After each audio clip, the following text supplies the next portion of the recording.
Ya lo tenían como muy claro lo que tenían que hacer con los hijos.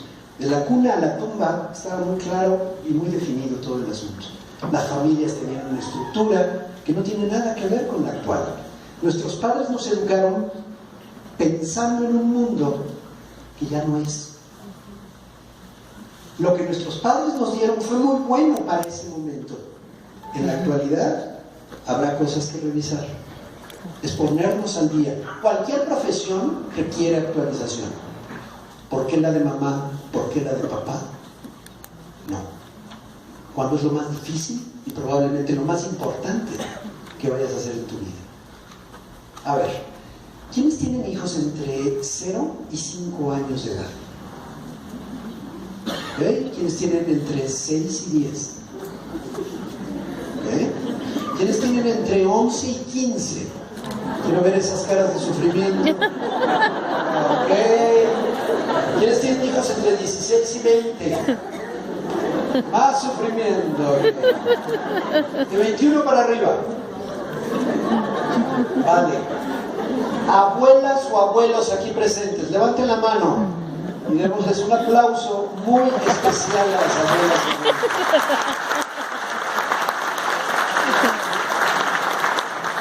Y este aplauso no lo pido porque sea políticamente correcto, sino porque de verdad las abuelas o los abuelos que vienen a este tipo de eventos voluntariamente, sí, voluntariamente será la fuerza, nos están dando una lección de humildad. Nos están diciendo, aunque cerré un ciclo, me sigo actualizando. Y las abuelas y los abuelos tienen cada vez más relevancia en la familia mexicana actual, con las mujeres solas que se hacen cargo, que son jefas de familia, y que la abuela, la tía son quienes cuidan a los niños. Las abuelas y los abuelos tienen una función cada vez más relevante. Por lo tanto, hay que actualizarlos y no simplemente decir, a mí me daban de nalgadas de chico y así les sigo dando. Hay personas que creen eso. De hecho, en una entrevista hace poco, una persona me dijo, mira Vidal, tú dirás lo que sea, pero a mí me dieron de nalgadas y gracias a eso soy lo que soy. Y le dije, no, usted es lo que es a pesar de eso, no gracias a eso. El maltrato que recibiste no fue positivo, marca negativamente, y uno debe de tener la fuerza de superar eso. Cuando hablo de maltrato cotidiano, normal, el que todo el mundo hace, el que se considera normal. Y eso es terrible, porque consideramos que es perfectamente válido maltratar. En una esquina están ese tipo de papás, y en otra esquina están los papás temerosos de sus hijos. Le tienen miedo a sus hijos, miedo a que se traumen, miedo a que se frustren, miedo a que ya no te quieran si no le compras el último modelo de Nintendo. Padres que quieren, madres que quieren que sus hijos no sufran. Lo amo tanto que no quiero que sufran. Y tu idea de no sufrimiento es que no le falte nada. Cuidado, porque en ese momento lo vas a convertir en un tirano exigente que además no agradece y no valora. ¿Por qué? Porque lo estás convirtiendo, es una generación que cree que se merece todo por el hecho de haber nacido. No hay el menor esfuerzo, no hay la menor reciprocidad. Vamos a trabajar sobre eso, los extremos. En un lado están los que maltratan y creen que educan, y en el otro están los que son maltratados por sus hijos y creen que educan. ¿Cómo encontrar el punto medio? De eso vamos a hablar el día de hoy. Vamos a empezar a hablar el día de hoy porque hay un ciclo de conferencias y en ese ciclo vamos a ir viendo diferentes temas. No son secuenciales, pero si tomaras varias de ellas sí tendrías un panorama mucho más completo. El tema es introducción a la disciplina inteligente. ¿Hay disciplina que no es inteligente? Es pregunta. Yo creo que sí. Puedo afirmar que efectivamente hay disciplina que es completamente absurda, disciplina no funcional. La palabra disciplina es una palabra muy contaminada por antecedente. La palabra disciplina la asocias normalmente con represión. Cada quien tiene un diccionario mental. Usted y yo usamos la misma palabra, pero queremos decir cosas diferentes. No sé, a lo mejor tu tía, la tía Conchita, esa típica tía que te juzga y te critica cómo educas a tus hijos, aunque ella no haya tenido hijos, es un personaje ficticio. Estoy inventándolo, ¿de acuerdo? Entonces esa tía Conchita te dice muy seria y muy juzgona, ¿no? Te dice, tu hijo necesita más disciplina. Y hasta le tiembla la papada cuando ella dice eso, a mí me gustaría escarbar un poco en su cerebro para saber qué está entendiendo. Cuando dice le hace falta más disciplina, ¿qué quiere decir? Muchas veces nalgada, muchas veces mano dura, chancla vengadora. ¿Quiénes de ustedes crecieron con mamá o papá con control remoto visual integrado? Con tu papá, con la pura mirada era suficiente. Hoy le aplicas la misma mirada a tu hijo y dice ¿qué? Entonces, ¿por qué conmigo sí funcionó y con mi hija no soy capaz de hacer que se deje de ver la tele, apague la tele y se vaya a bañar? Me dice, ahorita, hoy,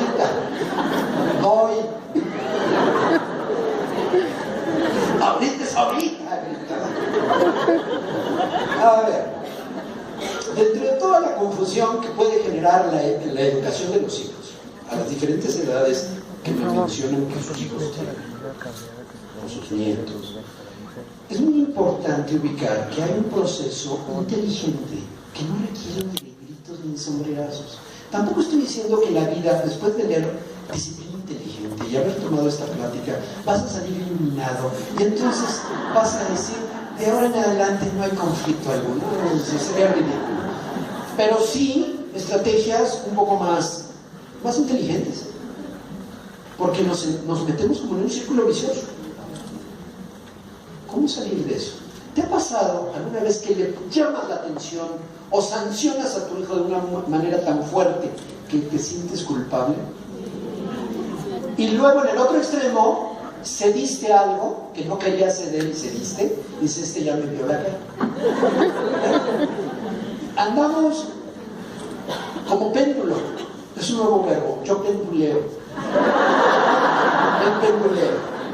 Penduleamos re feo. ¿Qué quiere decir? Nos vamos de un extremo al otro.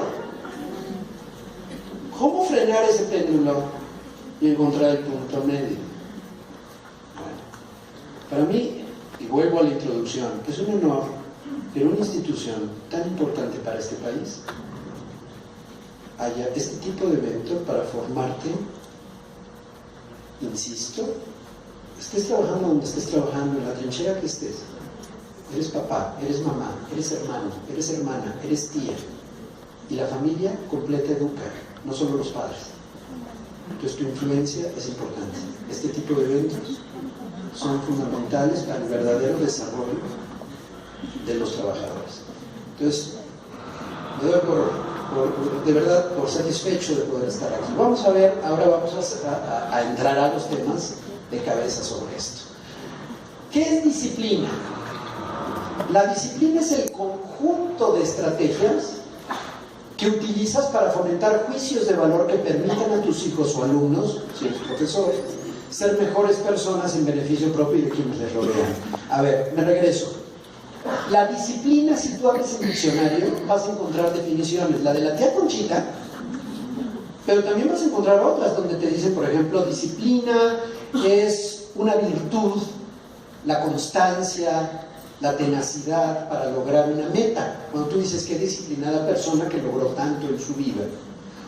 O disciplina también es un tema de estudio. Es especialista en la disciplina tal o cual. Todas esas definiciones son correctas, pero no es la que vamos a usar. Cuando yo digo disciplina, educativamente hablando, disciplina es un medio, un fin. Son las estrategias que usas para fomentar que tu hijo tenga un criterio, para que él vea que algo es bueno o malo. Por eso hablo de juicios de valor. Siempre hablamos de fomentar valores. Ese es un error. Tú no fomentas valores, fomentas juicios de valor. No fomentas el respeto por sí. Respeta, o sea, lo que fomentas es que el niño pueda ver que algo está dentro del marco del respeto o no. Ese tema lo voy a tocar en la plática que daré posteriormente sobre juicios de valor. ¿Enseñas valores o a valorar? Así se llama la plática que vamos a tener posteriormente. No voy a meterme más en el tema de valores en este momento. Lo que estoy hablando es, vamos a suponer, yo quiero que mi hijo ya no le pegue a su hermana. Yo quiero que de alguna manera puedan convivir sin deschongarse. ¿Te queda claro deschongarse qué significa? Un término coloquial que significa darse una sacudida. ¿Cómo le hago? ¿Qué estrategia utilizo? A ver, cuando doy un permiso, cuando quito un permiso, cuando aplico una sanción, cuando le regalo algo, estoy usando distintas estrategias. ¿Qué estrategia usaba nuestra mamá? La mirada, el chanclazo, el sermón. Hay muchos papás a cómo les encanta escucharse a sí mismos hablar. ¿Has oído a un papá hablar sobre los valores con su hijo? La otra vez oí uno que parecía cantinflas. Hacía cosas como, mira Mario Alberto, en la vida el respeto es muy importante. Porque cuando no hay respeto, no hay nada. Y sin respeto, todo se acabó. No dijo nada. Nada más se la pasó diciendo de manera solemne la palabra respeto y el hijo nada más. ¿Quién sabe qué idea tenía? No, en términos coloquiales, nos encanta el chorro mareado a los papás. Hablar. Y el joven ya te pone ojos como de osito de peluche. Ya lo perdiste, ya no está ahí. ¿Nunca has visto a tu hijo de cuerpo presente? Tu hijo de cuerpo presente ya no está. A mí me pasa a veces con algunos directivos en conferencias, están de cuerpo presente. Otros sí están atentos. Hay de todo. En la escuela, en la facultad, me acuerdo a las 7 de la mañana estaba yo de cuerpo presente. Bueno, eso es lo que pasa con nuestro hijo cuando estamos hable. Ya, bájale tu discurso. Seamos más inteligentes, más eficaces. Entremos, a ver. ¿Con qué intención educas? Todos me dicen cosas parecidas, como quiero que sea feliz. Yo quiero que mi hijo, yo educo para que mi hijo sea feliz. Vamos a definir qué es felicidad, según tú y según él, porque a lo mejor no coinciden y tú estás tratando de hacerlo feliz y él bien infeliz. Puede que no coincidan los conceptos, ¿no? Quiero que haga más que yo. O sea, tú eres el parámetro. Te va una muy noble. Le voy a dar lo que yo nunca tuve. Mejor ve a terapia.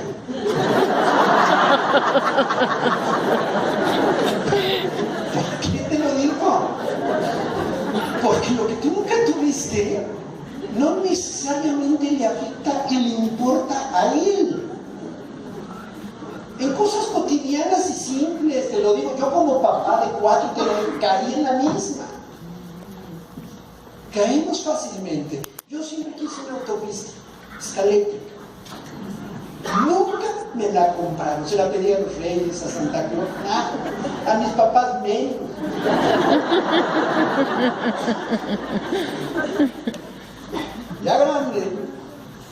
ya con hijos. Mi hijo primero, a los 7, 8, dije, ya está en edad de una autopista. Mi esposa me frena, me pone freno de mano y me dice, a ver, ¿la quieres mucho? Sí. Yo te la regalo.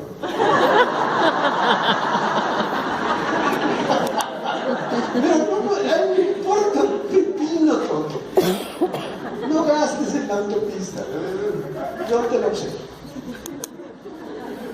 Me di cuenta de lo que estaba yo haciendo. Algo elemental. Ahora, estoy hablando de una autopista, no tiene trascendencia. Pero ¿qué pasa cuando es lo que no estudiaste, lo que no hiciste, sobre lo que estás frustrado? Tienes que estudiar contabilidad. Y el chavo es poeta.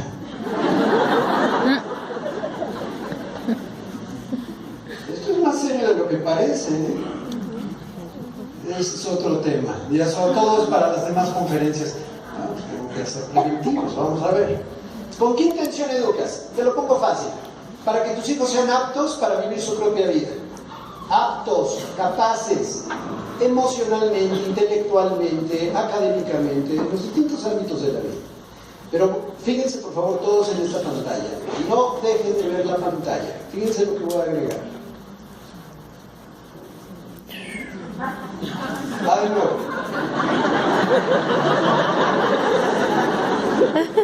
Una más. Sin ti. Prepara a tus hijos para que no te necesiten. Deja de hacer por ellos lo que ellos deben hacer por sí solos. Porque si no los vuelves unos inútiles. No te preocupes, no, yo acabo tu tarea, tú vete a dormir.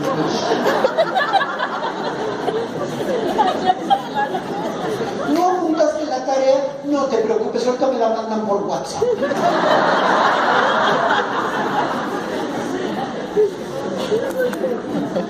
No llevaste tu bata de laboratorio y esa bruja maestra no te deja entrar. Yo te la llevo aunque sea a las 11 de la mañana, interrumpa mi jornada y la metemos clandestinamente por la puerta. Y luego te enojas de que te hayan calificado bajo la tarea que tú hiciste.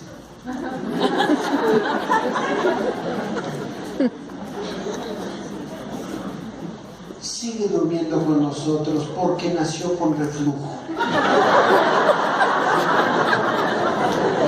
Ya tiene 4 años, no me mueres. No hay reflujo que sobreviva el año. ¿Verdad? Promotoras voluntarias, ustedes no hay niño con reflujo arriba del año. Ya están los 4, el niño con reflujo. A mí se me hace que lo están poniendo de barrera por algún problema conyugal. Para que no brinque la tráquea. ¿Qué más haces por tu hijo o tu hija que él o ella ya debiera hacer por sí solo? O por lo menos empezar a aprender. Ahí está el peludo bigotón de 16. Te regaña. Además, no me despertaste y me quedé dormido. Oye, ¿no puede poner un despertador, pararse, bañarse, vestirse, hacer un desayuno y largarse? El día que estás enferma, no quieres, no puedes, o no se te pega la gana, no desayunas. Y se va sin desayunar porque te quedaste dormido y tú te sientes culpable. Además, eso es lo peor. Te dicen, no me despertaste y tú, ay, perdón, Mario, me quedé dormido. Pues ahora sí que, ¿qué te sabe tu hijo? ¿Qué le debes? ¿Por qué te sientes tan atrapada o tan atrapado en lo que pueda juzgar tu hijo de ti? De verdad, cuidado. A ver, rápido, rapidito. Ejercicio. Con la persona que tengas a un lado, quien quieras, comenta. O adelante o atrás, si no te veo en fila. Comenten brevemente. Es una confesión. Una cosa concreta. No quiero, "Ay, es que yo hago todo por él". Todo es nada. Dime algo concreto. La levantada, la tarea, la lavada de boca. ¿Qué haces por él o por ella que él ya debiera hacer por sí solo o empezar a aprender a hacer por sí solo? Escoge de todos tus hijos uno. De todos tus hijos.